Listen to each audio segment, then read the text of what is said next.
A 2,000-year-old mystery has collided with the quest for the Holy Grail. But what is the real history behind the Da Vinci Code and its provocative portrayal of Jesus Christ's relationship with Mary Magdalene? Now the truth behind the clues hidden in Leonardo da Vinci's masterpiece, The Last Supper. Roses carved in the stone of a Scottish chapel. Medieval knights frozen in effigy. And a tantalizing code embedded in the marble of a Parisian church. Legend is what is written or told when a story's truth is too dangerous. What is real and what is not? To find out, we must go back in time beyond the novel, The Da Vinci Code.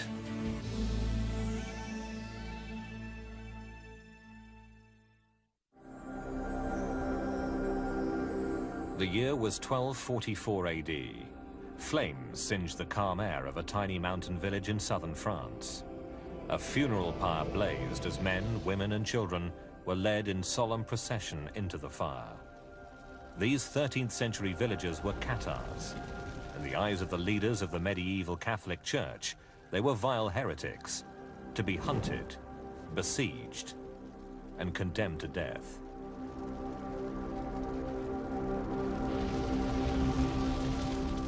The church ordered wholesale extermination of the Cathars. An army of 40,000 men descended on the south of France with a mandate to destroy everything. Thousands of Cathar souls died for what they believed, and in their eyes became martyrs. This much is verified fact, but some people believe they went to their deaths to keep a secret so dangerous it threatened the very foundations of the church. According to the novel, The Da Vinci Code, the scene of persecution was reenacted many times down the centuries. Even the most high-born in society would submit to death in order to protect the secret from being revealed.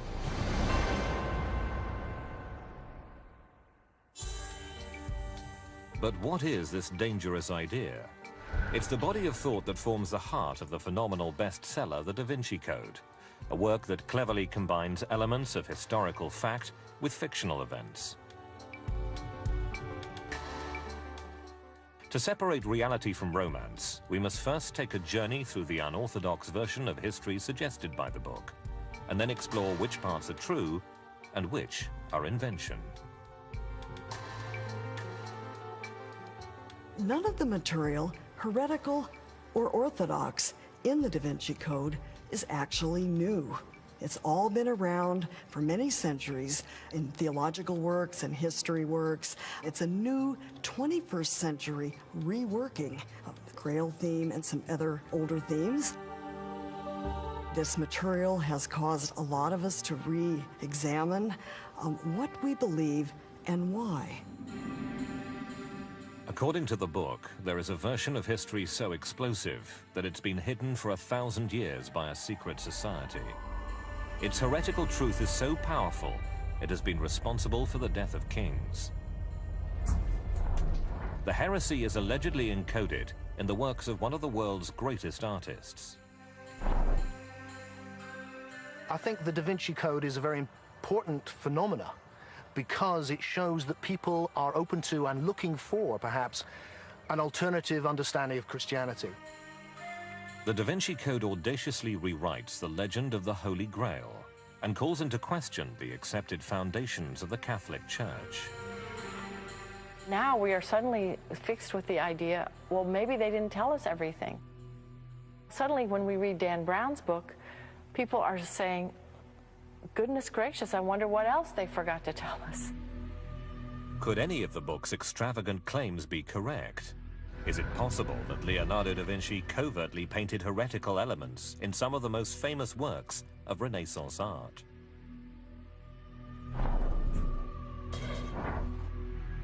Is it likely that the true origins of Christianity were obscured or rewritten by the fathers of the early church? And could these churches hold a key to the holy bloodline of Christ?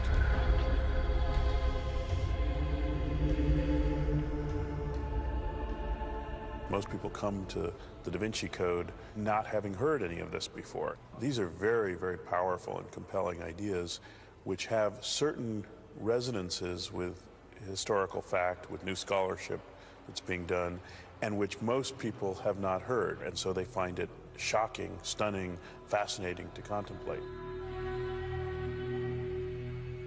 This is a way of writing for a popular kind of audience.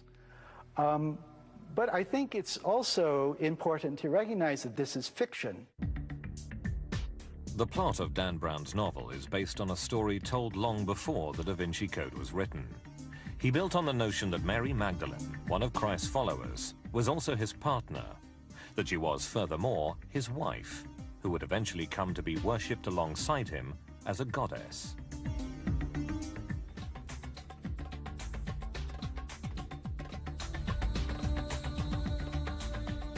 I believe that Jesus and Mary Magdalene were married, that they were actually partners, that Jesus embodied the archetype of God as bridegroom, and Mary embodied the archetype of God as bride. That Jesus and Mary Magdalene had an intimate relationship is also a hypothesis found in the historical survey, Holy Blood, Holy Grail. It is more plausible for a man to have been married, had children, and a claim to a throne than that he had been born of a virgin, walk on water, and rise from the dead. The Da Vinci Code also makes the claim that Mary was pregnant by Jesus at the time of the crucifixion, and that she was forced to escape from Jerusalem to save both herself and her unborn child. A French legend dating from about 900 AD relates how she fled to Egypt, where her secret was kept safe. She gave birth to a daughter, Sarah, who was the only descendant of Christ and sole heir to his kingdom on earth. The child's name, Sarah, in Hebrew means princess. So I believe that that child is actually a legendary reference to the bloodline. This controversial interpretation, however, runs counter to Orthodox Catholic doctrine. There is no evidence whatsoever for any bloodline stemming from Jesus to the present day. None whatsoever. Nevertheless, the French legend does exist, and it relates that Sarah and her mother did not stay in Egypt. When she was about 12, Sarah was taken by Mary Magdalene and other disciples of Christ across the Mediterranean to the shores of southern France. We have a legend that says that Mary Magdalene and her friends in 42 AD showed up on the shores of France in a boat with no oars, and they brought with them the blood royal. The Da Vinci Code says that many years later, Sarah's descendants married into a French royal family, the Merovingians, which ruled France from 486 to 751 AD. Is there evidence that suggests a continuation of a bloodline running from Jesus to the Merovingians? Well, yes, possibly. Certainly there is evidence, or what can be construed as evidence, but I must stress that evidence is not proof. The Merovingians ruled France between the Somme and the Loire for nearly 300 years. But when their power began to wane, according to the Da Vinci Code, a new initiative was needed to keep the bloodline alive. Modern attempts to address the story have inevitably involved a secret or semi-secret society known as the Prieuré de Sion, Priory of Zion. Certainly such a society existed once upon a time.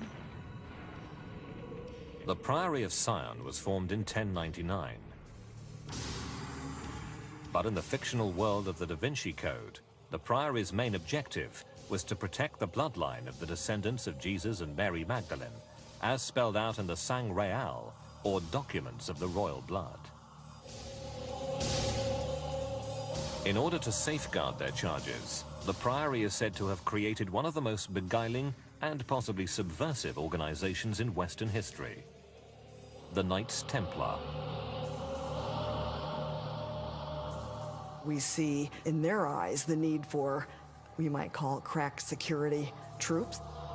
You could think of the Templars as the warrior monks of the Crusades.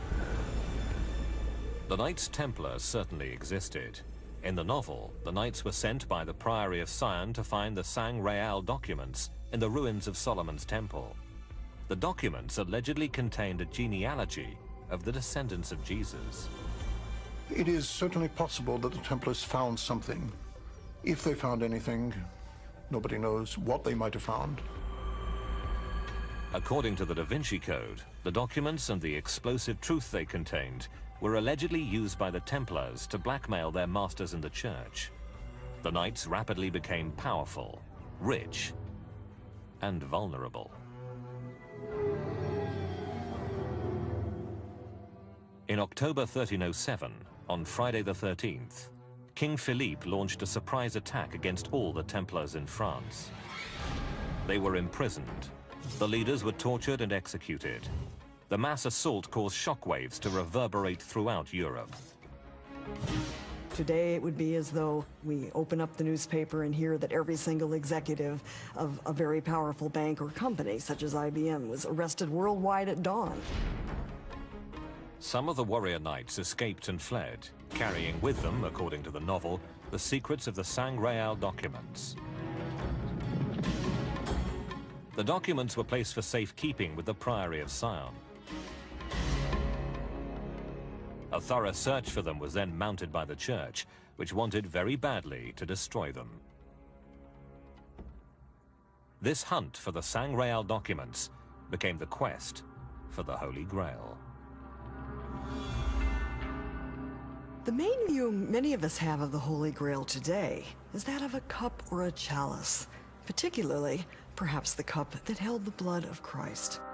But in the Da Vinci Code, it's Mary Magdalene herself who holds the blood of Christ. Her womb carries his child. She is the Grail. Through the centuries, the Priory of Sion hid this truth from the Catholic Church. The documents that prove the bloodline were handed down from one priory Grand Master to the next. They eventually reached the most famous Grand Master of them all, Leonardo da Vinci, or so the story goes. Leonardo is a very charismatic figure, a very enigmatic figure.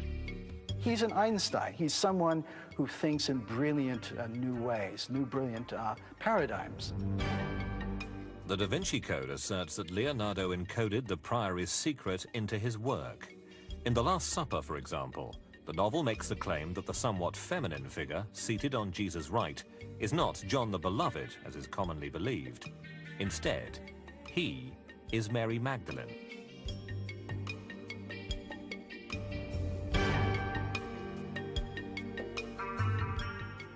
Da Vinci seems to have known this tradition because he's clearly painted Mary Magdalene with Jesus at the Last Supper, as it should have been, but as it isn't now. Was Leonardo trying to convey some hermetic knowledge to a wider world? Did he indeed insert cryptic messages into his most famous paintings? Is this the most earth-shaking secret of all time, or is it something else entirely? Evidence abounds, and it starts with some early accounts of Mary Magdalene not found in the Bible, which were buried in the desert for 2,000 years. The Gospel of Philip says that Jesus often kissed Mary on her, and then there's a blank, a hole in the papyrus.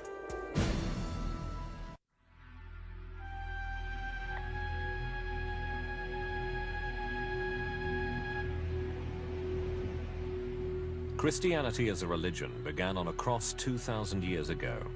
It was based on the life and teachings of a man who was worshipped as the Son of God by his followers.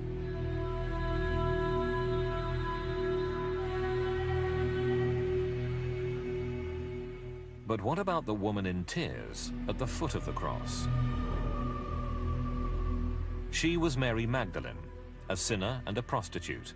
That's the image of her painted by history. But what if this image is wrong? What if her tears were not those of a repentant sinner, but those of a wife weeping for the father of her unborn baby? This is the radical new view of Christianity's origins suggested by the Da Vinci Code. I believe that Mary Magdalene had a very special relationship with Jesus. In fact, I believe that they modeled partnership for the earliest community of Christians, and that they were actually husband and wife. This unorthodox view insists that the woman castigated as a prostitute was the person Jesus chose to carry on the faith after his earthly death. After the crucifixion, she fled Jerusalem for another land and gave birth to a daughter, the heir of Christ.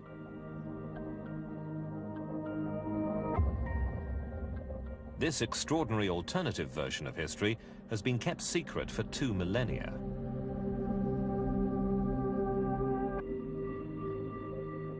But where did the idea originate? In 1945, in a remote area in the Egyptian desert, a set of documents was discovered that cast new light on the early years of Christianity. The ancient writings, found near the town of Nag Hammadi, contained information about the religion of Jesus which are not found in the New Testament. We know that these are authentic documents and real sources that come from very early, from the very first centuries after the death of Jesus. The texts are collectively called the Gnostic Gospels, and they were written by a Christian sect in the 2nd century AD. They include the Gospel of Philip, the Gospel of Thomas, and the Gospel of Mary, and they record very unconventional accounts of the life of Jesus. The Gospel of Philip says that Jesus often kissed Mary on her, and then there's a blank, a hole in the papyrus. So we don't know whether he kissed her mouth, her forehead, her cheek, her shoulder. We're not really sure, but we do know that the other apostles were jealous of their intimacy. The Gnostics who wrote the words were not part of the mainstream. They were mystics on the fringe of the established church. The Da Vinci Code maintains that their works form part of a lost history of Christianity. The whole of the Christian gnosis is about the revelation of what the Christians called the Christ within, which is that what we really are is not a thing, is not a body, it's that we are awareness. The notion of finding Christ from within ourselves rather than through the teachings of the church is another concept that distinguishes the Gnostics from other early Christians. And there's more.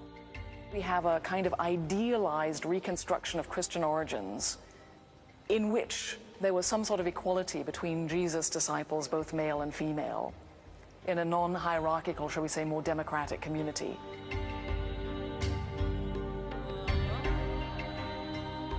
The picture of Mary Magdalene as Christ's equal, his wife and the mother of his child, is not found in the Bible. This view of her, the Da Vinci Code suggests, was censored by the early church and rendered heretical, which is supposedly why the Gnostic Gospels had to be kept hidden.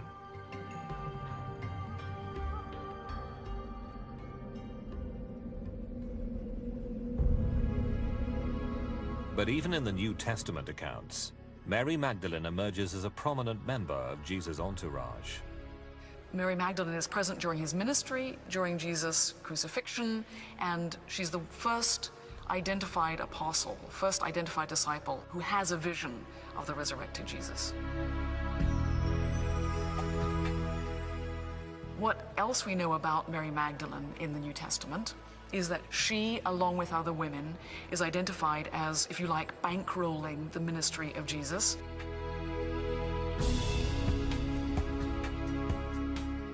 Mary Magdalene is mentioned in all 4 of the canonical Gospels, Matthew, Mark, Luke, and John.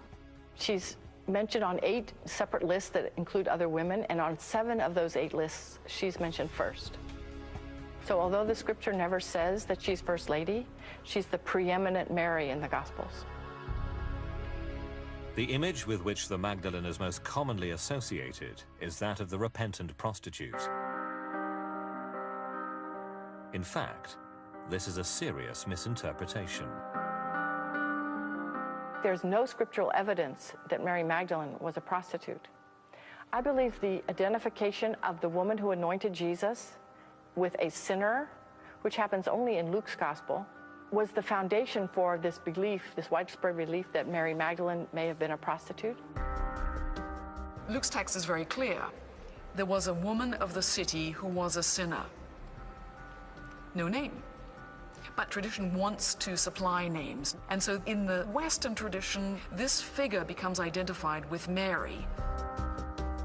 Pope Gregory the Great in the 6th century branded her a prostitute, but not in order to suppress a feminist view of Christianity.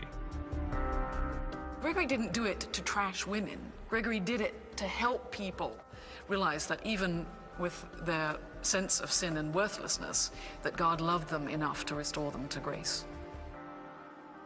Concerning evidence that the Gnostic Gospels were deliberately hidden or destroyed, at the time they were written, the leaders of the Church had not yet determined the particular texts which would make up the New Testament and become the only acceptable versions. The Gnostic Gospels may not have been hidden at all. They were lost. They were lost to antiquity. We don't know that they were deliberately hidden. We can't assume that just because they are not included in the canon that somebody was trying to hide them. The Gnostic Gospels serve as important source material for the Da Vinci Code, but the few references to Mary Magdalene's relationship with Jesus in the New Testament Gospels neither prove nor disprove that they were married or had a child. And even if they did, these ideas wouldn't necessarily have been suppressed. In the earliest 1st century, we know that it was incumbent on a Jewish father to find a wife for his son before the young man turned 20. There are very few exceptions. Christ having a family would not necessarily undermine or invalidate his ministry. It's not important that he is regarded as celibate. It's not important that he is regarded as married. What's important is what model he provides for the way in which God cares about humanity.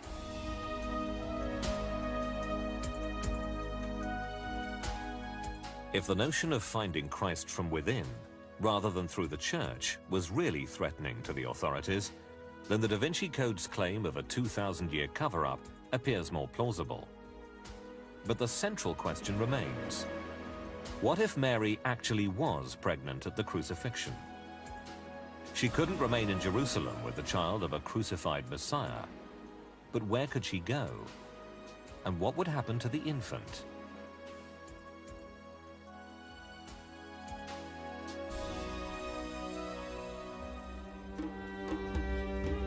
The quest for the Holy Grail has been the abiding passion of many people down the ages.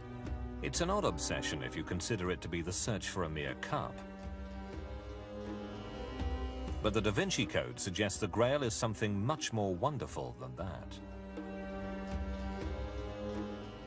Today, we often think of that as a quest for a material object, like treasure, a chalice, gold, or something like that.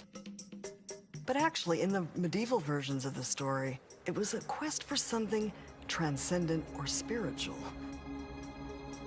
Something very much beyond our everyday, ordinary world. We have a symbol of the Holy Grail, which is a chalice or vessel that once contained the blood of Christ. And the vessel is an archetypal symbol for the feminine. The earth as vessel, the mother as vessel, the womb as vessel.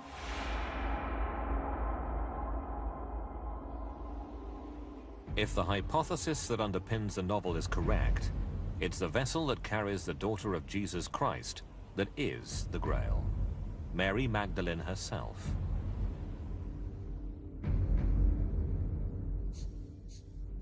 And if she truly carried Christ's child, then the men who crucified Jesus would surely have pursued her too. It was essential that she escape from Jerusalem. But where would she go? Many hints and pointers lie embedded in the legends of the Holy Grail.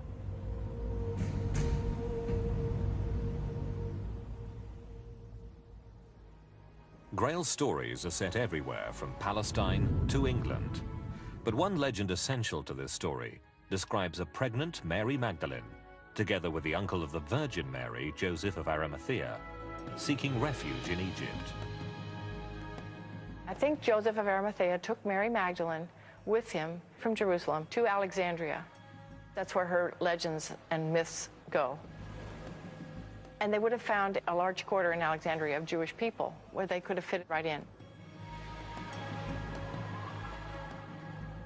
Once in Egypt, according to the legend, Mary Magdalene gave birth to a daughter, Sarah, and she brought her up there until Sarah was 12.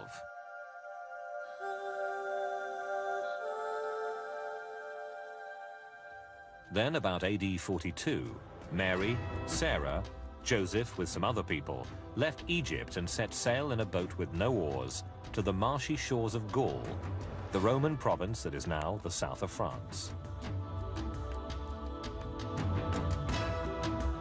You now have a legend that says that they brought with them the blood royal. Well, you don't carry the blood royal in a jar with a lid. It flows in the veins of a child.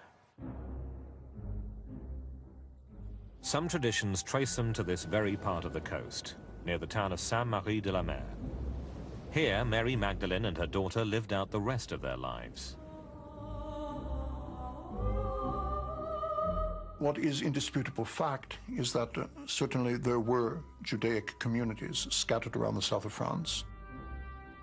And it is certainly likely that any refugee from Palestine at the time would have found refuge amongst some such community. A fine 9th century church commemorates this Jewish community.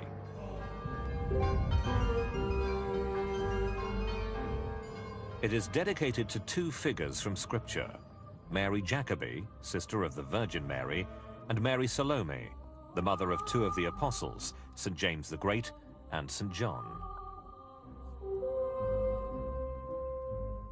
According to legend, both Marys accompanied Joseph of Arimathea and Mary Magdalene to France.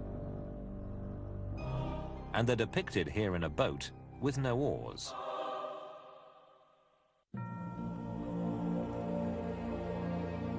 The church also has a shrine dedicated to a figure unique in Christian tradition. The icon of a young, dark-skinned girl stands at the entrance to a crypt. The girl is known as Sarah the Egyptian.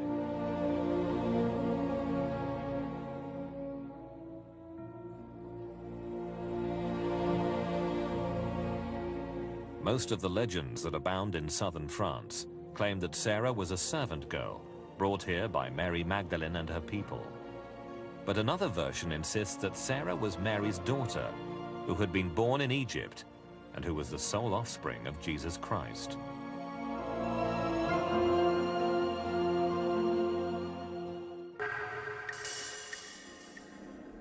A more familiar journey of the Holy Grail from Jerusalem leads not to France, but to Glastonbury. The ruins of a majestic 12th century abbey still grace this lovely town. Many folk tales hold that this is where Joseph of Arimathea brought the Grail for safekeeping. Could Mary and Sarah have visited here? By the mid-14th century, the abbot there, John of Glastonbury, then brought in the actual Grail romance material about Joseph of Arimathea and Glastonbury's site into the story. And certainly it wasn't until the late 15th century that the monks of Glastonbury Abbey themselves actually began to promulgate that story. Looming Glastonbury Tor now guards what the legend maintains is the entrance to the underworld and the place where Joseph of Arimathea buried the Grail.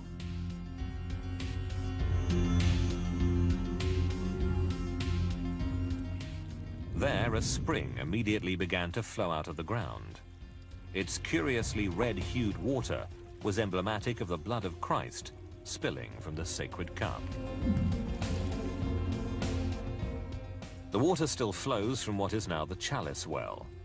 Believers from all over the world visit the well, seeking the water's reputed supernatural healing properties.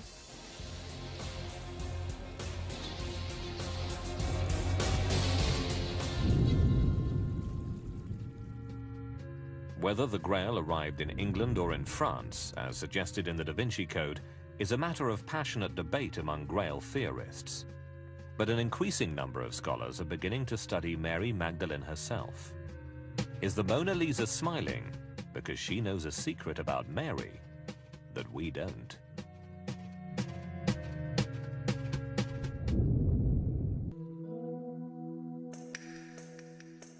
The Da Vinci Code proposes that indications of Leonardo's heretical beliefs can be found in some of his most illustrious works. Is the Mona Lisa smiling because she knows something about Mary Magdalene? Is the fourth of the great archangels, Uriel, threatening the Virgin Mary in his painting, The Madonna of the Rocks? Dan Brown contends that Leonardo and other artists held heretical views that they were unable to express in public for fear of religious reprisals. Their belief in the sacred feminine, the divine generative power of woman, is at the core of his novel. According to the Da Vinci Code, Leonardo's work is peppered with indications of hermetic knowledge of Mary Magdalene, and they demonstrate that he was trying to keep alive legends that had been forced underground by the Catholic authorities. Legend is what is written or told when a story's truth is too dangerous. So it's very possible that legends hold kernels and fossils of truth. I believe that the sacred union of Christ and Mary Magdalene was at the very heart of the Christian story, and that it was sadly, even tragically, lost in the early dawn of the Christian experience and written out of the story. Some scholars think that the worship of Mary Magdalene was forced underground in the year 325 AD at the Council of Nicaea. This was a conference of all the bishops of the church convened by the Roman Emperor Constantine. At the Council of Nicaea, Constantine's agenda is to form a coherent and simple form of Christianity to which all these different warring bishops can sign up. They all have different opinions about everything. He wants one church, one empire, one emperor. And the basic deal is you come to Nicaea, you sign up to the creed, you get to stay at a long party at the emperor's expense.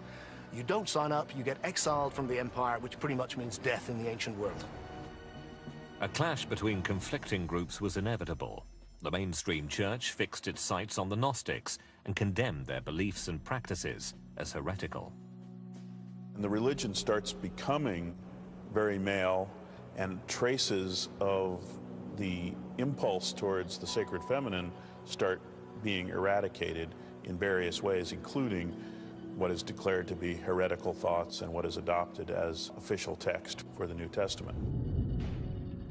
The notions that Mary Magdalene gave birth to a daughter and that there were descendants of Jesus still living in 325 AD came in for particular condemnation. Constantine had the Gnostic Gospels destroyed, which left only the texts now found in the New Testament of the Bible, or so says the novel. The truth about Christian origins is lost because there's only one history which is allowed to survive, and it's written by Bishop Eusebius, who is Constantine's spin doctor, his propagandist. Did the Council of Nicaea rewrite Christian history, or are adherents of Dan Brown's book attempting to do just that? There are no discussions in the deliberations of the Christian councils about including or excluding books that specifically identify the non-canonical texts we have today from the Nag Hammadi Library in English. The writings unearthed at Nag Hammadi, including the Gospels of Philip, of Thomas, and of Mary, are extremely unorthodox accounts of the life of Jesus. But according to religious historians, there was no debate at the Council of Nicaea about censoring any of those texts, or selecting the books that would collectively become the official version of the Catholic faith in the New Testament of the Bible. The decision about what got included or excluded or regarded as suspicious, three categories of whether material could be in or out of the canon, was not established until the end of the 3rd, beginning of the 4th century. What we do not have is anybody saying, the Gospel of Thomas, out. The canon evolved over several centuries, and the 27 books that make up the New Testament were not compiled until 42 years after the Council of Nicaea. The assertion that other records of Christianity's origins were destroyed in this period is a great overstatement. Book burnings did occur, but centuries later, and for different reasons. The theory explored in the Da Vinci Code that the Church was determined to quash the Marian legend has found support from those who cite its links with Egyptian myths. According to this hypothesis, the early Church was anxious to erase from its ceremonies and doctrine anything that connected the New Testament story to paganism. Their dying and resurrecting God-man is Osiris, who dies, comes back to life, ascends to heaven, and is the judge of the quick and the dead. And his consort, his goddess figure, is Isis. And it arises in Christianity as Jesus, who dies and resurrects, and his consort, who's Mary Magdalene. Christ and Magdalene, in the eyes of the early community, may have been a re-embodiment of that same principle of the sacred union embodied in the Isis-Osiris myth. The Da Vinci Code suggests that in the eyes of the Catholic Church, a faith based on this sacred union was too similar to the pagan belief systems it was attempting to supplant. Therefore, ceremonies that celebrated the sexual union between deities had to be stopped. Traditional Christian scholars argue that seeing Mary Magdalene as a goddess goes beyond what the sources actually say. There's nothing that really connects the goddess traditions of Isis with Mary Magdalene. Mary Magdalene isn't a goddess in Christian tradition. You could read in texts about the wisdom figure. You could read in texts about Isis and so on. But then you're going beyond the text. You're creating something in the image that you want. In fact, Mary Magdalene was made a saint, which was hardly something the Church would do if it wanted to vilify her or erase her from the record. And in 1969, Rome officially cleared Mary Magdalene of the charge of prostitution. Yet the legends that underpin the Da Vinci Code hold that Mary's true legacy had to be extinguished by the Church to prevent her descendants from challenging its authority to govern the Christian world. Those descendants are said to have kept alive Christ's bloodline by marrying into a dynasty of French monarchs, the Merovingians. These Dark Age rulers had bizarre and wondrous tales told about them. A century ago, in the isolated village of Rennes-le-Château, high up in the Pyrenees of southern France, Father Béranger Saunière, a modest rural priest and namesake of the murdered curator of the Louvre in the Da Vinci Code, Jacques Saunière, carried out major renovation work on his church. The work gave rise to an extraordinary story, which has been made famous by the novel. It was no ordinary refurbishment. Saunière installed a number of features that could possibly be considered heretical. Next to the main door of the church, he installed a demonic figure supporting a fountain. A relief carving depicts Christ's body being removed from the tomb under cover of night, instead of being resurrected. Also, Saunière constructed a tower dedicated to Mary Magdalene and commemorates her washing Christ's feet with her long tresses and anointing them with costly lotions. The story relates that during the renovation work, a Visigoth column was removed from its foundation, and inside, Saunière allegedly made an astonishing discovery. He found an assortment of old papers that told a story, a 2,000-year-old saga that completely rewrote the history of Christianity and threatened the legitimacy of the Church, to which he had dedicated his whole life. These writings, the Dossier Secret, document a sacred bloodline that travels back in history from the present day to a dynasty of medieval French kings, monarchs who were themselves true descendants of Jesus Christ. Saunière's story is detailed in the best-selling book of 1982, Holy Blood, Holy Grail, which first brought these ideas to a mass audience. All we attempted to do was ask the question, is it plausible? Is it plausible that Jesus could have been married, that he could have had a bloodline or children? Is it plausible that those children could have intermarried to produce a Merovingian dynasty? Our conclusions were simply that, yes, these things are plausible. We have the legend of the Holy Grail, that Mary Magdalene and her friends brought the Holy Grail to France. And we surmise that that Holy Grail is a child of the sacred bloodline, the royal blood of Israel, of King David and of Jesus. In the Da Vinci Code, that child's descendants married into the dynasty of French kings, the Merovingians, who ruled in the 5th, 6th, and 7th centuries, and who became the heroes of fantastic tales. The Merovingians were credited with the capacity to heal by the laying on of hands, and the capacity to speak to beasts, to enjoy a kind of clairvoyant rapport with the natural world. Despite such apparent advantages, the rule of the Merovingians did not last long. By the year 751 AD, the dynasty came to an end.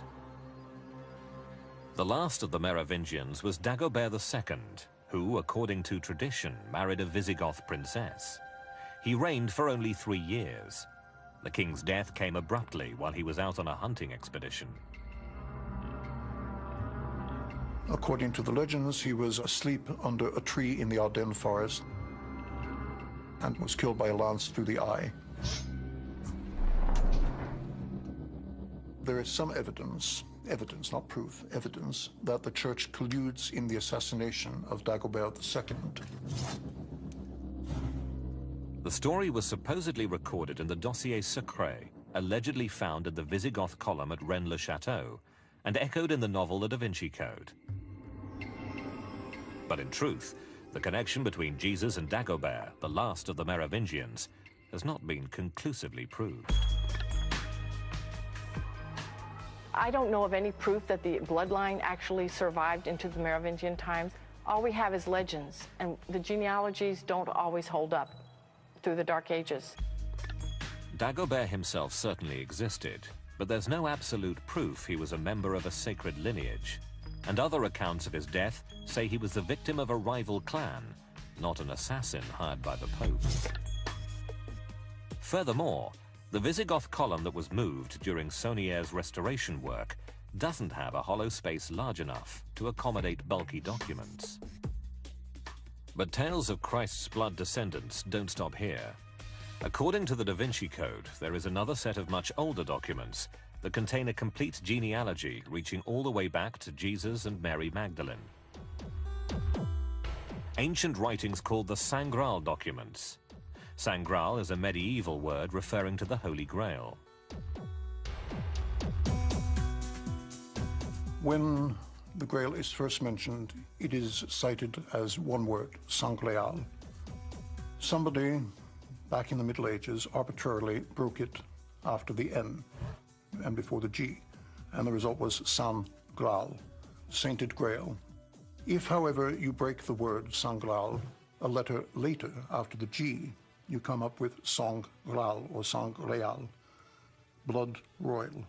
Could we be talking about a bloodline descended from Jesus? The Saint Graal documents move the story on from France to Jerusalem and to the ruins of Solomon's Temple, where the Da Vinci Code claims these ancient scrolls were hidden. In order to rouse the populace and get the Crusades launched, this idea was spread that we were going to send our troops into the Holy Land and we were going to find the relics, including the Holy Grail. The leader of the First Crusade, Godefroy de Bouillon, is of Merovingian descent. If you trace his pedigree or his genealogy back, you will find that he is indeed descended from the Merovingians. History records that in July 1099, the Crusaders defeated the Turks, and a triumphant Godefroy de Bouillon was crowned King of Jerusalem. According to Dan Brown's book, soon afterwards, he established the Priory of Sion, a secret society which protected the sanctity of the bloodline for the next 10 centuries. There is documented proof that in 1099, when Jerusalem was captured by the Crusaders, a group of religious initiates were installed in an abbey on top of Mount Zion and became an order, the Order of Zion. A medieval priory of Sion did exist, in fact, but in the novel, it was entrusted with a special covert mission to acquire the Saint Graal documents.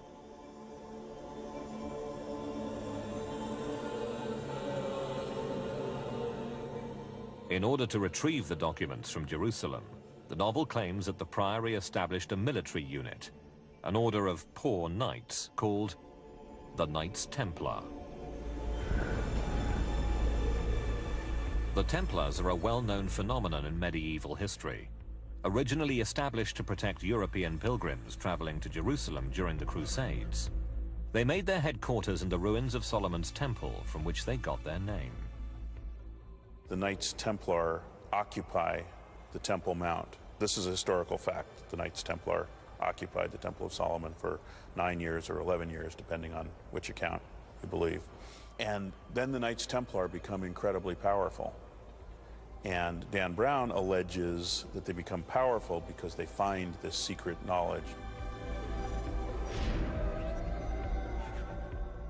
Exploring the dim recesses of Jerusalem's most venerated shrine, they came upon what the novel claims are the most important writings in Christendom, the Saint Graal documents, the documentary proof of an unbroken bloodline descending through the kings of the Merovingian dynasty and reaching all the way back to Sarah, the daughter of Jesus Christ.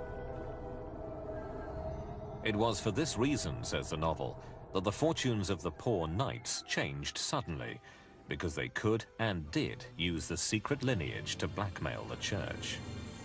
They had amassed a great deal of money. They were the wealthiest institution in Christendom at the time. The Templar organization was also very secretive, and because of this, it was controversial and held in suspicion. Rumors about Templar knights indulging in perverse, blasphemous practices were widespread. It was alleged that they had rituals involving trampling on the cross and repudiating Jesus. It was alleged that they were guilty of sodomy. It was alleged that they were guilty of rape. Their enemies went so far as to allege that they ceremonially worshipped the severed head of John the Baptist, because he was the original teacher of Christ. No matter how fantastic and ludicrous the charges, there were always some people ready to believe them. While the Templars were loyal and heroic in many respects, the fatal combination of prodigious wealth and extreme secrecy made them potential targets of both the French monarchy and the Catholic hierarchy. We see a collusion between King Philippe IV of France at the time and Pope Clement V. They both were threatened by what we might call a growing power block of the Knights Templar. On Friday, 13th of October, 1307, and this is why Friday the 13th is deemed unlucky, acting on secret orders from King Philippe, his seneschals, marshals, servitors descended on all Templar installations in France and arrested every knight they could. The records reveal in grim detail how they were rounded up, tortured, and executed. The tragic demise of the Templar Order is true. Most of the accusations against individual knights were completely false. We know many of the charges were certainly exaggerated. They were not found guilty as charged, but rather the Pope decided that the charges were what they now call the verdict of not proven.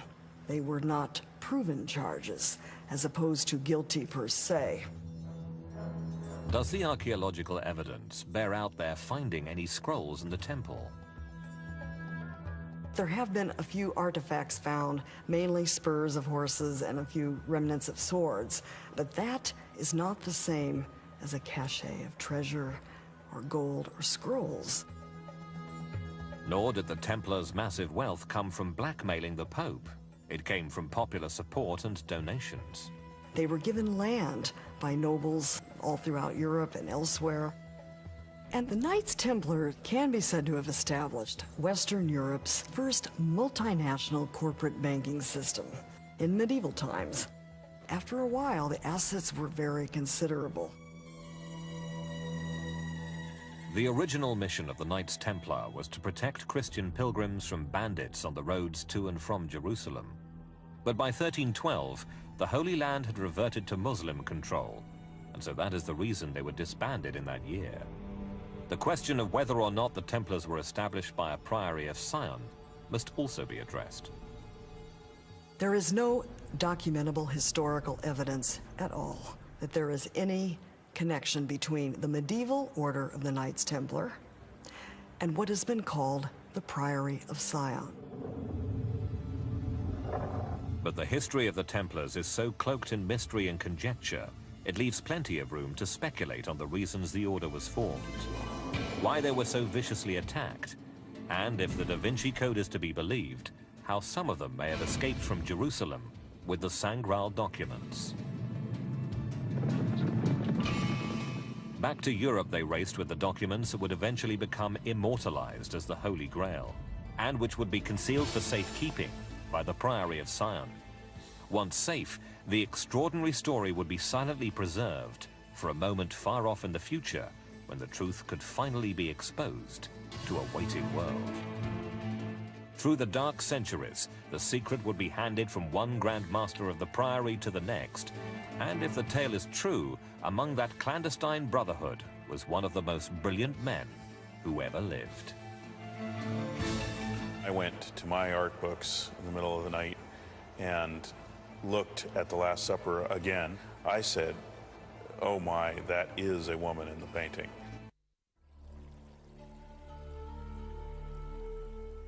There are many theories of what the Holy Grail actually is. The cup that Christ blessed during the Last Supper. The chalice that held his blood at the crucifixion. Perhaps the person of Mary Magdalene herself. Or is it, as the Da Vinci Code suggests, the Sangral documents which preserve the genealogy of Christ's family tree? If the Knights Templar really did find these documents in Jerusalem and escape with them to Europe, then what became of them afterwards? And how could this record of the offspring of Jesus and Mary Magdalene endure in complete secrecy throughout the Middle Ages and beyond? The Templars supposedly took the documents to their masters at the Priory of Sion, guardians of the secret of the bloodline, who hid them because they were heretical and would attract the unwelcome attentions of the papacy. But if legend is to be believed, the members of the Priory were not alone in their unorthodox thinking. In the 12th and 13th centuries, whole communities of people holding heretical views flourished throughout the south of France. They were called Cathars, and their convictions were vehemently opposed by the Church. The Cathars do not feature in the Da Vinci Code, but they are discussed in Holy Blood, Holy Grail, a non-fiction investigation into much of the Hermetic history later incorporated into the novel by Dan Brown. They regarded women as equal, did not differentiate between the sexes. Cathar preachers could be women as well as men. Cathars used caves as places of worship, where they nurtured a philosophy that included equality of the sexes. This would have been seen at the time as sinful and heretical. In a cavern near the city of Foix, Cathars are said to have worshipped before this indentation in the rock wall, in which is inscribed a pentagon and inside it a star. This is a pentacle, the geometric shape the Da Vinci Code claims is a symbol of the sacred feminine. However, such heretical ideas were only part of the reason why the Church persecuted the Cathars. The Cathars were preaching against the transgressions of the Church, the opulence of the Church, the inequities of the Church, the extent to which Church figures lived in luxury and opulence while the peasantry starved. Above this, there was a legend that the Cathars were keepers of a fabulous treasure, though no one was sure what it was. Could it have been the Sangral? Whatever it was, the Cathars certainly attracted the wrath of the monarchy and of the Church, which led to the formation of the Inquisition, and in 1209 resulted in the Albigensian Crusade. The Inquisition was created specifically to combat the Cathar heresy. There was no Inquisition prior to the Albigensian Crusade. It was the first crusade to occur in Europe, on European soil, as opposed to the Holy Land.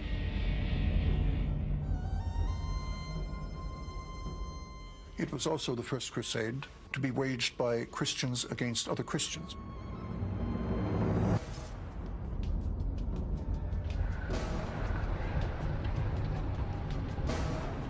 An inquisition was used against the heretics in 1184. When it proved ineffective, the Albigensian Crusade was led against them by the elder Simon de Montfort. The violence continued for 4 decades as Cathar villages were attacked throughout southern France. Thousands were killed. In 1244, one of the last attacks took place at this mountaintop fortress of Montségur. The Crusaders laid siege to the remote monastery and all the villagers sheltering inside it for 10 cruel months. Eventually, inevitably, the attackers prevailed. Eventually, Montségur fell, and the Cathar defenders voluntarily, rather than convert to Catholicism, voluntarily walked into the flames, allowed themselves to be burned.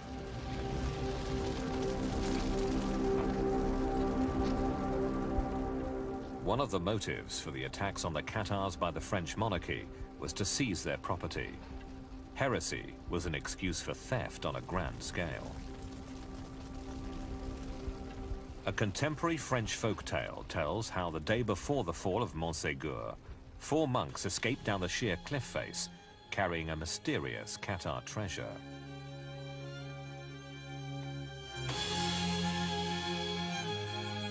Given the sheer nature of the cliff, there's no way they could be carrying vast quantities of gold, for example. Whatever they were carrying must have been relatively portable. It might perhaps have been the Sangral documents, which threatened the authority of the papacy and the French throne. But this is speculation. However, if it's true, the scrolls and the bloodline they documented were once again moved across Europe and hidden from the ecclesiastical authorities. Transferred from place to place by the Priory of Sion, they were passed down from one generation of Grand Masters to the next, until they reached the most famous Grand Master of all.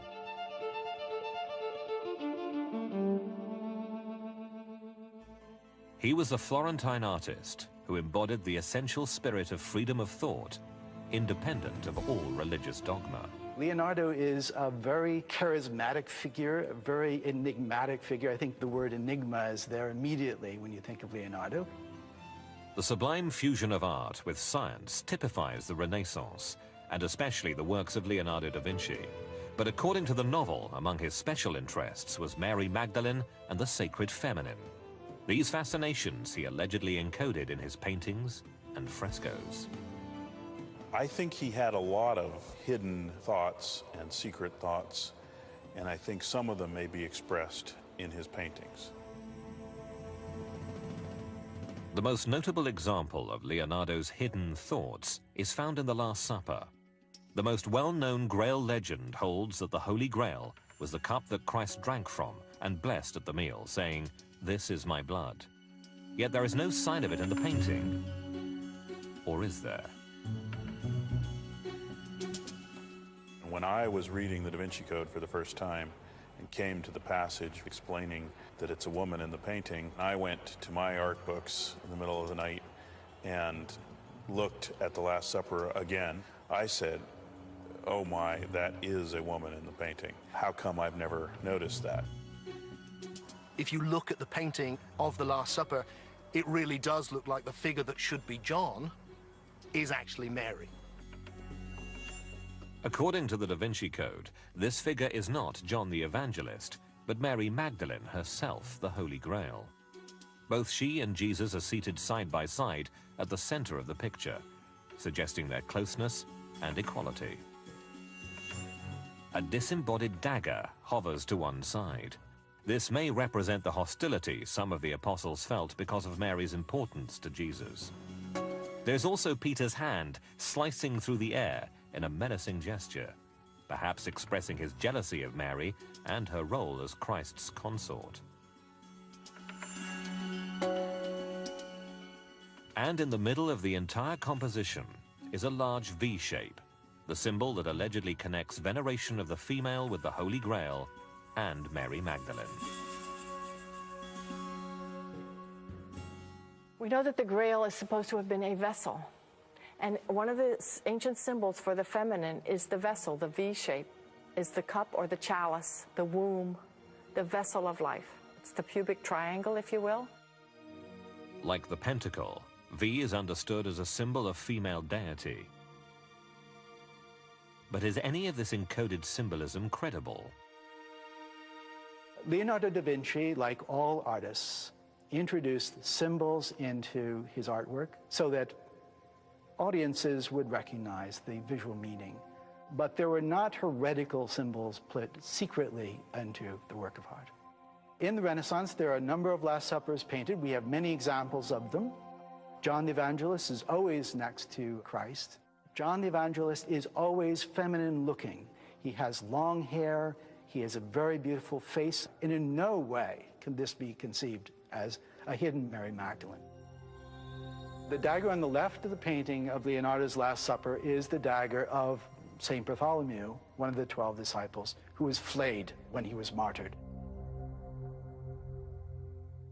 The V shape, symbolizing the cup and the womb and the sacred feminine, is a principal contention of the Da Vinci Code.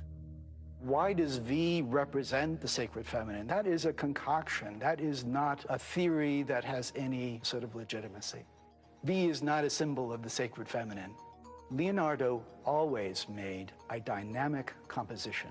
The V shape of the left-hand portion is really for a dramatic effect. It has nothing to do with the sacred feminine. But if the feminine figure is John, and the V shape has no connection to the Grail or the sacred feminine, why does the Last Supper have no chalice in the picture at all? The Holy Grail is more about Arthurian legend, King Arthur, and the English literary tradition, and it's more about 19th century Romanticism than it is about the Renaissance. Lastly, there is no evidence that Leonardo belonged to the Priory of Sion, as he does in the novel. The idea that Leonardo da Vinci would have been a grand master of the Priory of Sion, I think, is impossible. Leonardo was a loner. He was interested in his own thoughts and his own ideas. In Leonardo's 15 or so manuscripts, thousands and thousands of lines, there's no evidence for any involvement of Leonardo da Vinci in any secret religious organizations of the 15th and 16th century. In the Da Vinci Code, the art of Leonardo contains indications of the heretical ideas that Jesus and Mary Magdalene were husband and wife, that they spawned a bloodline which was recorded in the Sang-Real documents, that the documents were found by the Templar Knights, who escaped both the clutches of the Catholic Church and the French monarchy.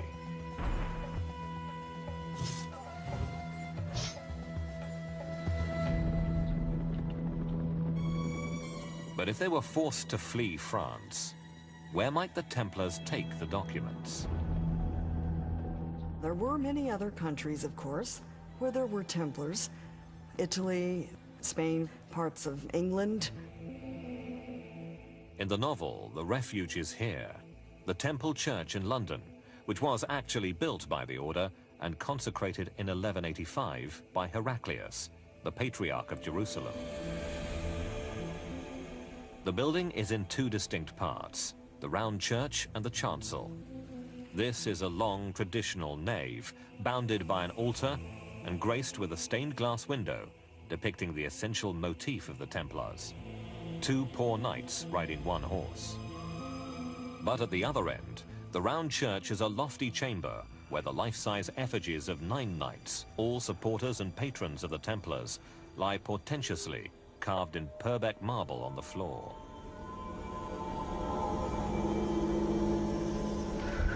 They are stared at by gargoyles with ghastly faces. truly the stuff of medieval nightmares.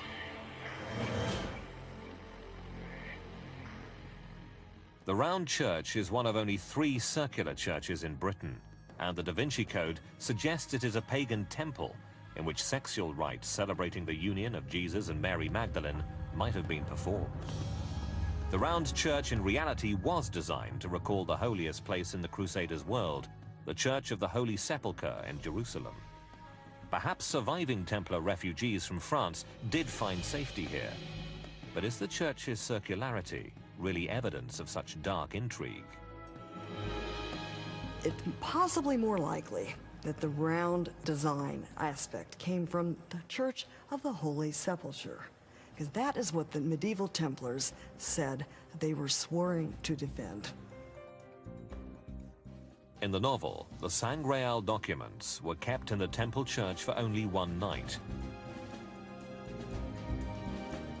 Then they were taken north to another, even more remote hiding place, in Scotland.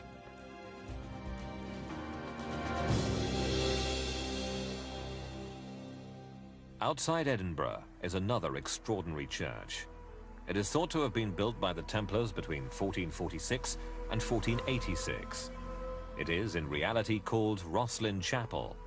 It is referred to in the novel as the Cathedral of Codes.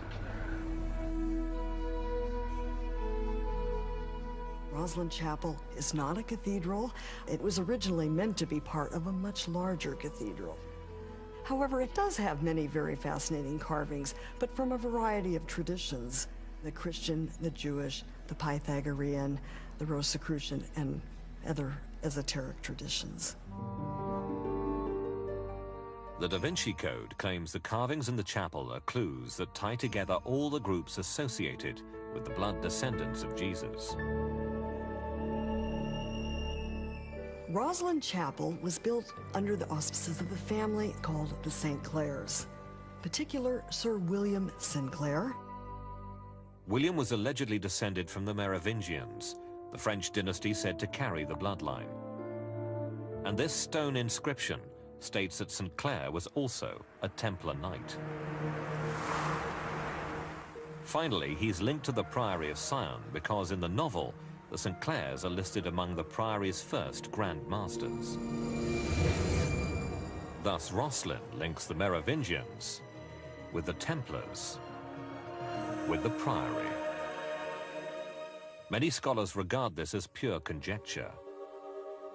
There is no connection at all between the medieval Knights Templar and the St. Clair family of Rosslyn.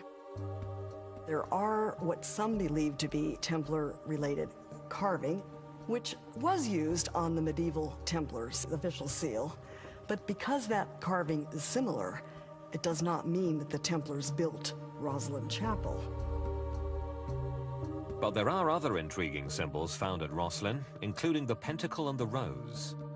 These in the Da Vinci Code are symbols associated with both the sacred feminine and the priory.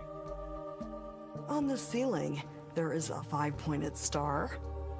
And next to that on the roof, we will see a panel of roses. The rose allegedly gave Rosslyn its name because the chapel sits on the meridian called the Rose Line. The novel identifies the Rose Line as the original prime meridian, the geographical marker of time zones, before it was moved to its present location in Greenwich. The Rose Line also runs through another landmark in the novel, the Pyramid at the Louvre Museum in Paris. The pyramid is where the plot begins, and of course, the pyramid is also redolent of Egypt, the land where Mary Magdalene gave birth to Sarah, daughter of Jesus. The Rose Line is also said to run through another Paris monument, the Church of Saint-Sulpice. At first, this massive classical building has the appearance of a traditional church. It was begun in 1645 and took 135 years to construct, although it is still unfinished. Saint-Sulpice possesses curious characteristics.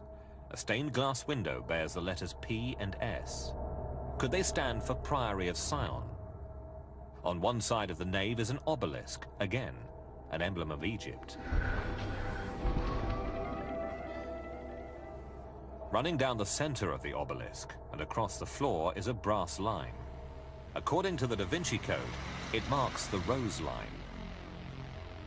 From Paris to Scotland, the Rose Line connects a continent-wide conspiracy to preserve the truth of the sacred bloodline.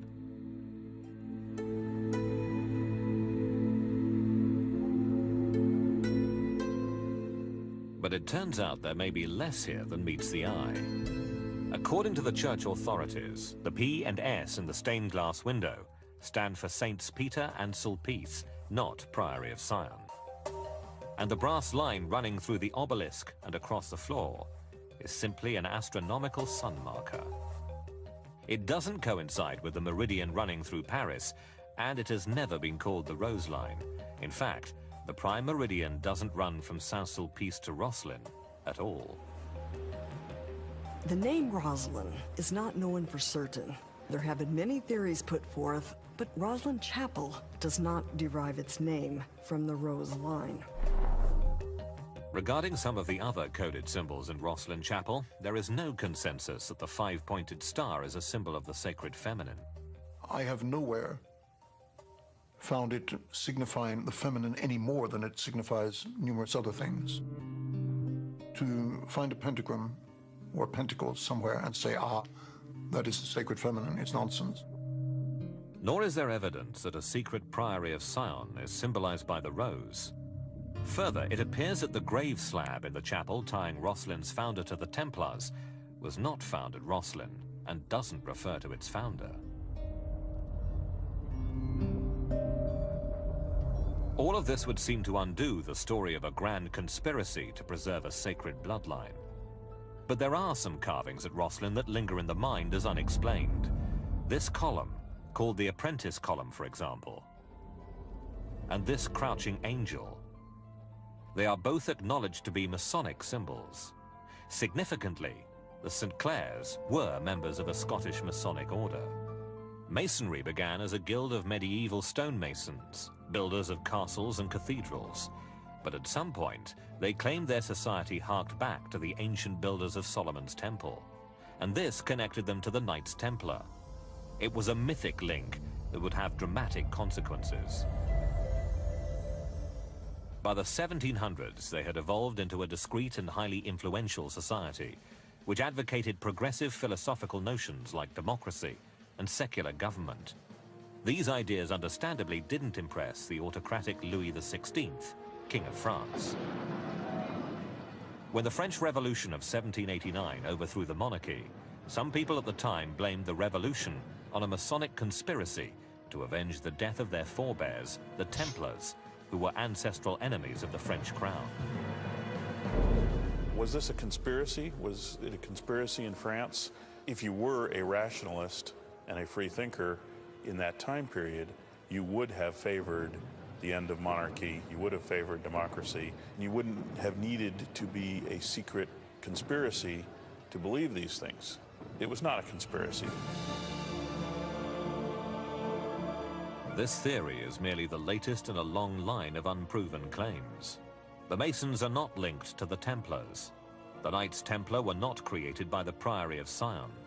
The Priory did not protect a sacred bloodline, and there is no proof that the Sangreal documents ever existed.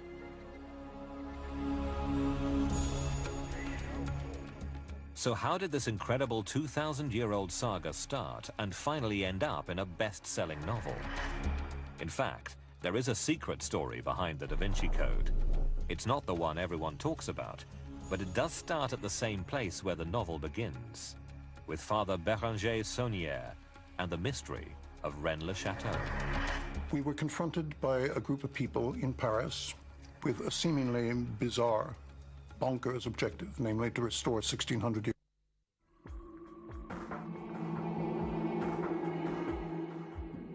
The genius of the Da Vinci Code is the brilliance with which it weaves together history, legend, and fantasy into a fascinating new tapestry. My view of Dan Brown and of the story told in the Da Vinci Code is the further he goes back in history, the more reasonable and interesting his ideas are. The more he goes up to the recent times, the more decoupled from real scholarship and academic thinking he becomes.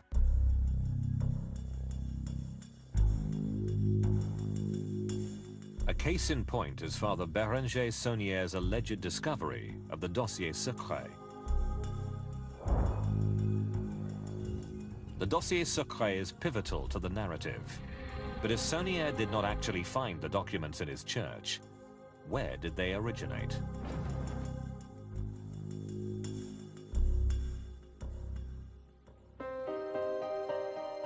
They can be traced to a different source, a more modern source, and one that seems today highly questionable. The dossier secret files were first brought to public attention when in 1956, a French newspaper, Dépêche du Midi, published articles about them after they came to light in the French National Library in Paris. Who wrote them? Who placed them in the library and why? It transpires they were placed there by a group that registered with the French government in 1956, a group calling itself the Priory of Sion. It was a wholly modern organization whose Grand Master was a man named Pierre Plantard. Plantard developed a myth whereby he was the only one who could save France during the war and after the war, saying that he was part of a secret society. It was his group that produced the dossier secret. They consist, for the most part, of page after page after page of genealogy. You go through them and you wonder what the devil is all this in name of. What is it trying to prove? So bloody what? Document, en résumé. These documents try to prove through a series of stories that there's indeed a descendant of the Merovingians who is a lost king.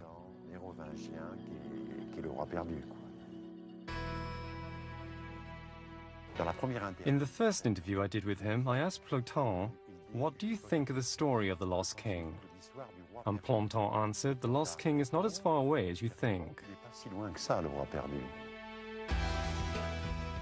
I think Plantard and his circle were right-wing intellectuals and French nationalists who were trying to create a modern myth by using history and bits and pieces of facts and legends. It's completely clear to me that their creation of the Priory of Sion as a modern organization, their writing of these secret dossiers, their spinning of this myth of the Priory of Sion and this whole legend was an intentional act. Nevertheless, the documents kindled the interest of investigators like Richard Lee, who were intrigued by the idea of an ancient Priory of Sion. Old land transfer documents show there was a medieval priory, but it was a rather unremarkable Catholic order, and it didn't last very long. We were able to trace references to the Priory de Sion up until 1619. In 1619, we found a reference to the effect that their premises at the priory in Orléans was turned over to the Jesuits, and they were booted out. After that, we found no subsequent references to them until 1956. The investigation resulted in the publication of Holy Blood, Holy Grail in 1982. We were confronted by a group of people in Paris with a seemingly bizarre, bonkers objective, namely to restore a 1600-year-old bloodline. But Lee and his co-authors also added another element. They linked the Merovingians to Jesus and Mary Magdalene. Our conclusions were simply that, yes, these things are plausible. I can't say, nor will my co-authors say, that we believe them. We will certainly not argue that this was the case. The speculative history of Holy Blood, Holy Grail was ingeniously incorporated into the fiction of the Da Vinci Code. New elements like the concept of the sacred feminine and coded messages in Leonardo's paintings were added. a phenomenon was born. It all makes for a great novel, but in France, where much of the story takes place, the authentic history is well known, and very few of the ideas in the Da Vinci Code are taken as fact. From the very beginning, and we're talking 30 years ago, everyone in France knew this was a hoax. Hoax or not, there's one final chapter of the Da Vinci Code to explore. It is one that goes beyond the pages of the book. Opus Dei means work of God, and the aim of Opus Dei is to spread the message that everybody is called to holiness. But is there more to Opus Dei than the call to spirituality? The Da Vinci Code is a narrative overflowing with tantalizing clues. It begins with the death of a museum curator, splayed out like Leonardo's Vitruvian Man on the floor of the Louvre in Paris. This, the first of many leads, takes the action to a temple in London, where 9 knights who protect a sacred genealogy lie in marble effigy.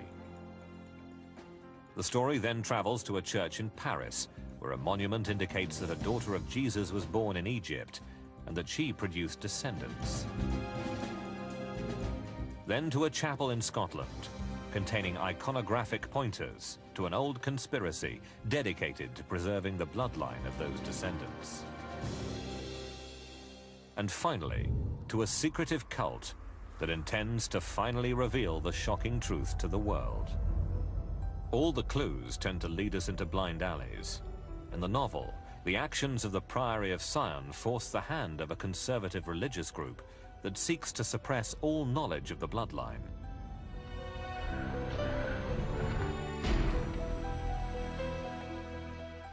But this group does exist outside the pages of the novel. Opus Dei is an organization of the Catholic Church, and its name is Latin, and Opus Dei means work of God. And the aim of Opus Dei is to spread the message that everybody is called to holiness, and they achieve holiness through their ordinary work and the duties of every day. The portrayal of Opus Dei is very inaccurate. It portrays Opus Dei as praying all day, as wearing monkish cowls, and generally engaged in conspiracy theories. We go to Mass every day, and we spend perhaps an hour in prayer every day, but almost all the time we're in our homes, or we are working just like everybody else. Opus Dei has offices in London and New York. The organization is growing rapidly and currently has some 80,000 members. It is regarded by many people as one of the most conservative groups in the Catholic world. It's a personal prelature of the Pope, meaning that it exists within the Catholic Church, but separate from the normal structure. Opus Dei was established in 1928 by Father José María Escriva de Balaguer. Its stated objective is to contribute to the evangelizing mission of the Catholic Church and help people practice the lessons of the gospel in everyday life. Its supporters assert that Opus Dei stands for traditional values, but detractors accuse its members of extremist views and questionable practices. The Da Vinci Code refers to one in particular. The book makes the allegation that the Vatican entered into a kind of corrupt bargain with Opus Dei, that Opus Dei lent the Vatican some money. This is a very damaging allegation, and it's quite the most outrageous thing in the book, and it is completely false. It is also claimed that the group performs medieval rites, such as administering pain as a means to salvation.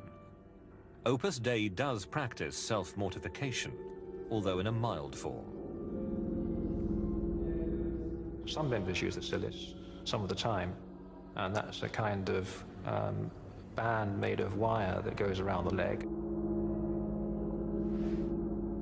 The idea is that if you practice small mortifications, When the hour of temptation comes, you'll have moral fiber, moral backbone, and you'll avoid being a kind of jellyfish and caving in.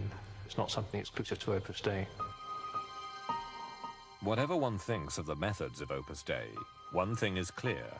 It never had a mission to eradicate the bloodline of Christ from history, because Opus Dei does not believe such a bloodline exists. For its part, Opus Dei has no interest in the Da Vinci Code's grand fictional conspiracy, but the international success of Dan Brown's book shows that the novel has struck a resounding chord with contemporary readers, and there are plenty of theories as to why this should be. The possibility that things may be happening in the world around us over which we have no control is disturbing. Conspiracy theories are comforting. They suggest a human agency is at work. You've got somebody to blame or somebody to join. I think many people today are attempting to link back to an earlier tradition or get to the roots of the truth. And so this is a thriller novel that has actually been a profound catalyst. What it shows, its popularity shows, is that people are open to and looking for a new interpretation of Christianity.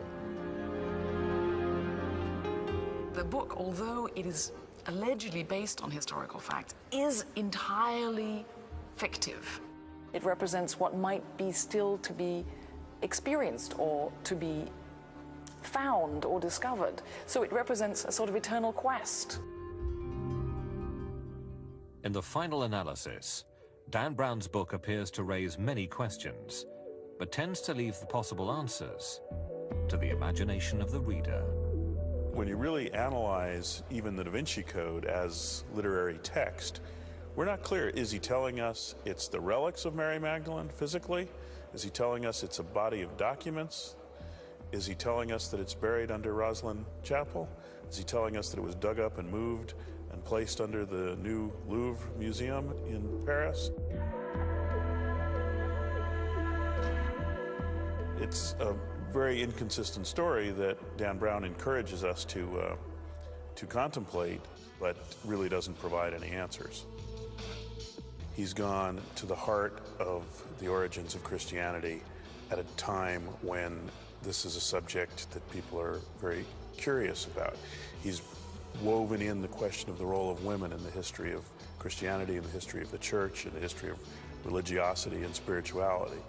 He's taken the theme of the new search in the 21st century for spiritual meaning and the meaning of life and layered that in. The Holy Grail, in my mind, is a metaphor. It's what we make of it.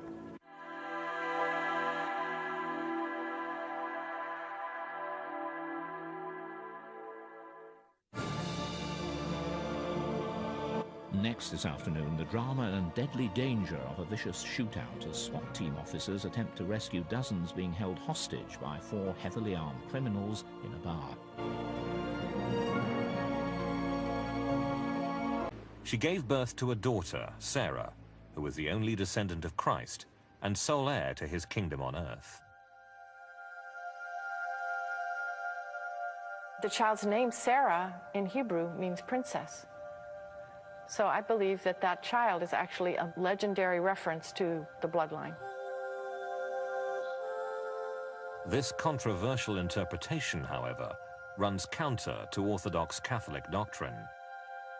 There is no evidence whatsoever for any bloodline stemming from Jesus to the present day. None whatsoever. Nevertheless, the French legend does exist, and it relates that Sarah and her mother did not stay in Egypt. When she was about 12, Sarah was taken by Mary Magdalene and other disciples of Christ across the Mediterranean to the shores of southern France. We have a legend that says that Mary Magdalene and her friends in 42 AD showed up on the shores of France in a boat with no oars, and they brought with them the blood royal. The Da Vinci Code says that many years later, Sarah's descendants married into a French royal family, the Merovingians, which ruled France from 486 to 751 AD. Is there evidence that suggests a continuation of a bloodline running from Jesus to the Merovingians. Well, yes, possibly. Certainly there is evidence, or what can be construed as evidence, but I must stress that evidence is not proof. The Merovingians ruled France between the Somme and the Loire for nearly 300 years. But when their power began to wane, according to the Da Vinci Code, a new initiative was needed to keep them hidden for 1,000 years by a secret society. Its heretical truth is so powerful, it has been responsible for the death of kings. The heresy is allegedly encoded in the works of one of the world's greatest artists. I think the Da Vinci Code is a very important phenomena because it shows that people are open to and looking for, perhaps, an alternative understanding of Christianity. The Da Vinci Code audaciously rewrites the legend of the Holy Grail and calls into question the accepted foundations of the Catholic Church. Now we are suddenly fixed with the idea, well, maybe they didn't tell us everything. Suddenly, when we read Dan Brown's book, people are saying, goodness gracious, I wonder what else they forgot to tell us. Could any of the book's extravagant claims be correct? Is it possible that Leonardo da Vinci covertly painted heretical elements in some of the most famous works of Renaissance art?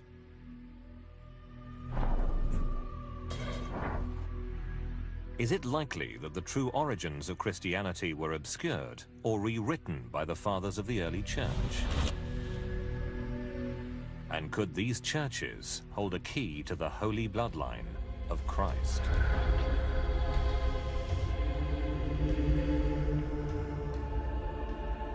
Most people come to the Da Vinci Code not having heard any of this before. These are very, very powerful and compelling ideas which have certain resonances with historical fact, with new scholarship that's being done, and which most people have not heard. A 2,000-year-old mystery has collided with the quest for the Holy Grail. But what is the real history behind the Da Vinci Code and its provocative portrayal of Jesus Christ's relationship with Mary Magdalene? Now the truth behind the clues hidden in Leonardo da Vinci's masterpiece, The Last Supper. Roses carved in the stone of a Scottish chapel. Medieval knights frozen in effigy. And a tantalizing code embedded in the marble of a Parisian church. Legend is what is written or told when a story's truth is too dangerous. What is real and what is not? To find out, we must go back in time beyond the novel, The Da Vinci Code.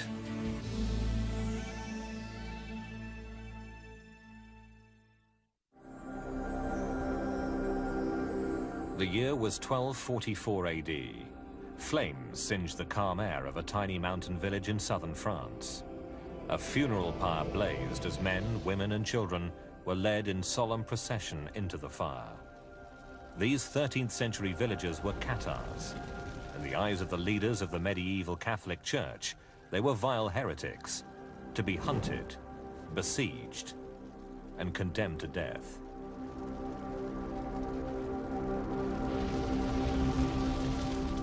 The church ordered wholesale extermination of the Cathars.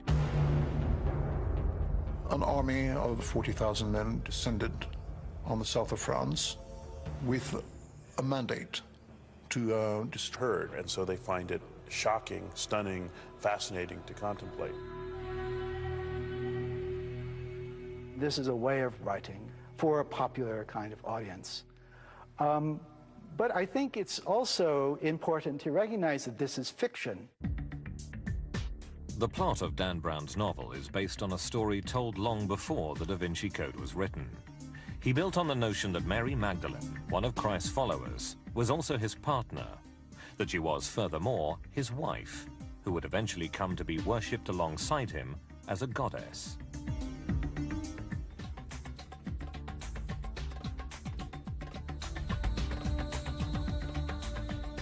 I believe that Jesus and Mary Magdalene were married, that they were actually partners, that Jesus embodied the archetype of God as bridegroom, and Mary embodied the archetype of God as bride. That Jesus and Mary Magdalene had an intimate relationship is also a hypothesis found in the historical survey, Holy Blood, Holy Grail. It is more plausible for a man to have been married, had children, and a claim to a throne than that he had been born of a virgin, walk on water, and rise from the dead. The Da Vinci Code also makes the claim that Mary was pregnant by Jesus at the time of the crucifixion, and that she was forced to escape from Jerusalem to save both herself and her unborn child. A French legend dating from about 900 AD relates how she fled to Egypt, where her secret was kept safe. Destroy everything. Thousands of Qatar souls died for what they believed, and in their eyes became martyrs. This much is verified fact, but some people believe they went to their deaths to keep a secret so dangerous it threatened the very foundations of the church. According to the novel, The Da Vinci Code, the scene of persecution was reenacted many times down the centuries. Even the most high-born in society would submit to death in order to protect the secret from being revealed.